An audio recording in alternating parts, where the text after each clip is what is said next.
ராமநாதபுரத்தில் இருந்த மனைவி வேலுநாச்சியாரை சந்தித்துவிட்டு அன்று மாலைதான் சிவகங்கை மன்னர் முத்துவடுகநாதர் காளையர் கோவில் அரண்மனைக்கு வந்திருந்தார்.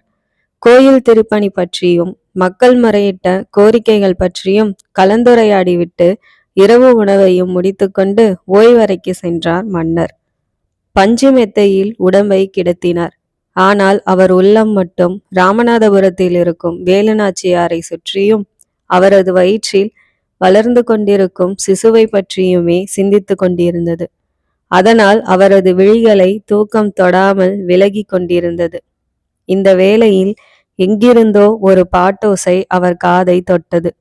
அந்த குரல் வந்த திசையில் மன்னர் பார்வையை செலுத்தினார். அப்போதும் குரல் கேட்டதை தவிர குரலுக்குரியவர் தென்படவில்லை. அந்த குரலும் அரண்மனைக்கு அருகில் இருந்துதான் வருகிறது என்பதை மன்னர் அறிந்தார். அதனால் சுற்றும் முற்றும் விழிகளை சுழல விட்டார். அப்போதும் குரலுக்குரியவரை மன்னரால் கண்டுபிடிக்க இயலவில்லை. குயிலின் குரல் என்று அந்த குரலை சொல்வது கூட பொருத்தமற்றது. ஏனெனில் குயில் கூட தன் குரலை இந்த குரலுக்கு சொந்தக்காரியிடம் இருந்துதான் இரவல் வாங்கியிருக்க வேண்டும். அவ்வளவு இனிமை, தேன் கலந்து தீஞ்சுவை இணைந்து மெல்லிய பூங்காற்றில் அந்த குரல் மிதந்து வந்தது. நேரம் செல்ல செல்ல அந்த குரல் மன்னருக்கு ஒருவித மயக்கத்தை தந்தது. அந்த குரல் எங்கிருந்து வருகிறது?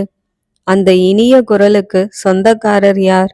இந்த கேள்விகள் மன்னர் முத்துவடுகநாதரை அரண்மனையின் மாடிக்கு அழைத்து சென்றது. மாடிக்கு வந்ததும் குரலுடன் பாட்டின் வரிகளும் மன்னரின் செவிகளை தொட்டன. மன்னர் பெருமகானாம், மாவீரர் திருக்குலமாம், சின்னஞ்சிறு வெளியில் சிரிக்கும் கலைநயமாம், வானத்து சந்திரரும் வாய்ப்பிளந்து நிற்கும்படி வாய்த்த பேரழகாம், வாலிபத்தின் தீஞ்சுவையாம் என்று அந்த பாடலை கேட்டு மன்னர் முத்துவடுகநாதர் விழித்தார். இந்த பாடல் நம்மை பற்றி வர்ணிக்கிறதா அல்லது தூங்க மறுத்த குழந்தையை தொட்டிலிட்டு ஒரு தாய் பாடும் தாலாட்டா என்பது புரியாமல் மன்னர் குழம்பினார். ஒவ்வொரு திசையிலும் மன்னர் முத்துவடுகநாதர் விழிகள் ஓடி செல்வதும் பின் குரலுக்குரியவரை கண்டுபிடிக்க முடியாமல் சோகத்துடன் திரும்புவதும் அங்கே வெகுநேரம் நடந்தது.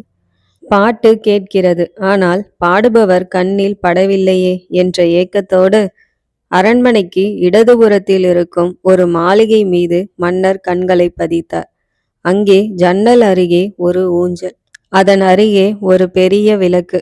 அந்த விளக்கின் ஒளி அந்த ஊஞ்சலில் அமர்ந்திருந்தவரின் மீது பட்டு தெரித்தது.